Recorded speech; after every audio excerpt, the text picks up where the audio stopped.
এশিয়ার ৪ দেশে চলছে শতাব্দীর ভয়াবহ দুর্যোগ। ঘূর্ণিঝড় সেনিয়ার ও দিতওয়াহের তাণ্ডবে নিহত হয়েছে ৯ শতাধিক মানুষ, নিখোঁজ আরও শত শত। সড়ক যোগাযোগ ব্যবস্থা ভেঙে পড়েছে, আশ্রয়হীন হয়েছে লক্ষাধিক মানুষ। সবচেয়ে ভয়াবহ পরিস্থিতি ইন্দোনেশিয়ার সুমাত্রা দ্বীপে। এখানে এক সপ্তাহের মধ্যে নিহত কমপক্ষে ৪৩৫ জন এবং নিখোঁজ অন্তত ৪০৬ জন। ঘূর্ণিঝড় সেনিয়ারের আঘাতে দ্বীপ জুড়ে ব্যাপক বন্যা ও ভূমিধস, ধ্বংস হয়ে গেছে। সড়ক, টেলিযোগাযোগ, ত্রাণ পৌঁছাতে সেনাবাহিনীর হেলিকপ্টার ব্যবহার করা হচ্ছে। কিছু এলাকায় খাদ্য ঘাটতির কারণে লুটপাটের ঘটনাও ঘটেছে। প্রতিবেশী থাইল্যান্ডেও পরিস্থিতি ভয়াবহ। এই পর্যন্ত ১৬২ জনের মৃত্যু নিশ্চিত করেছে কর্তৃপক্ষ। ক্ষতিগ্রস্ত অন্তত ৩৫ লাখ মানুষ।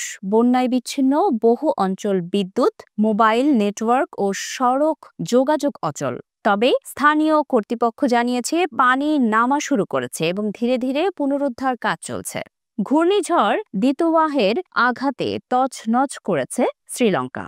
এখন পর্যন্ত নিহত ৩৩৪ জন, ক্ষতিগ্রস্ত ১১ লাখ মানুষ, আর ধ্বংস হয়েছে ২৫,০০০-এর বেশি বাড়িঘর।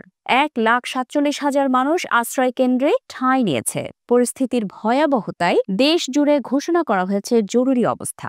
গত শুক্রবার মালয়েশিয়ার উপকূলে আছড়ে পড়ে ঘূর্ণিঝড় সেনিয়ার। এই পর্যন্ত ২ জন নিহত আর ৩৪,০০০ মানুষ আশ্রয় কেন্দ্রে। উপকূলীয় বহু এলাকা এখনও বিপজ্জনক অবস্থায় রয়েছে। এশিয়া জুড়ে এই দুর্যোগকে জলবায়ু পরিবর্তনের প্রভাব হিসেবে দেখছেন বিশেষজ্ঞরা। অস্বাভাবিক ঘূর্ণিঝড়, তীব্র বর্ষণ এবং ভূমিধসের এই সমন্বয় ভবিষ্যৎ নিয়ে আরও ভয়াবহ ইঙ্গিত দিচ্ছে।